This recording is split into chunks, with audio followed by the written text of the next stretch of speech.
আজ তামিলনাড়ুতে কাজ করে এরকমটা হবে কোনোদিন আশা করিনি। তো হ্যাঁ, এটাই আমার ফার্স্ট টাইম মিনি ব্লগ। তোমরা সবাই কেমন আছো? আশা করছি ভালো আছো, কিন্তু আমি আজ অতটা ভালো নেই, তো তোমরা দেখতে পাচ্ছ। তারপরে আমি এদিকে একটা ভাইকে জিজ্ঞেস করলাম, তারপর দেখছি পেরেক ঠুকাঠুকি করছে, তো লজ্জা পাচ্ছে ক্যামেরার সামনে আসতে। তো ছাড়ো, এদিকটায় এসে দেখছি সিট গোছানো আছে, সব এদিক কমপ্লিট হয়ে আছে। তারপরে এদিকটা আমি না ঘুরে ওই দিকটা চলে এলাম। তো তারপর তোমরা এদিকে, তো এখান থেকে দেখতে পাচ্ছ এই দুটো মিস্ত্রি কাজ করছে এদিকে, আর আমি এদিকে ভিডিও করে বেড়াচ্ছি।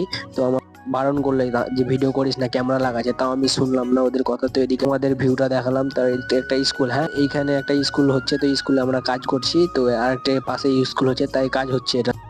তারপর এখানে খোলাখুলি করার পর অনেকক্ষণ ধরে চেষ্টা করছে, খুলতে পারছে না। তারপর খোলাখুলির পর যা হয়, তো ভাই ভয়ের পর মিস্ত্রির হাতটা একটু কেটে যায়। তারপর আমি কাটাটা দেখাতে পারছিলাম না, তাই দুঃখিত। কিন্তু এদিকে খোলাখুলির পর দেখতে পাচ্ছ কি হয়। তাও বারণ করলাম দেখে শুনে কাজ করো, তাও এরা শুনছে না। একটু খুলে যদি খুলতো তো কি সুন্দর বেরিয়ে যেত। তো তারপর আমাদের মিস্ত্রি খোলাখুলি, তারপর গাইস এমন করে মানে সিটটা পড়ে গেল না, সীমার বাইরে একবারই পায়ে এসে লেগেছে। তো তোমরা ভিডিওটা দেখো।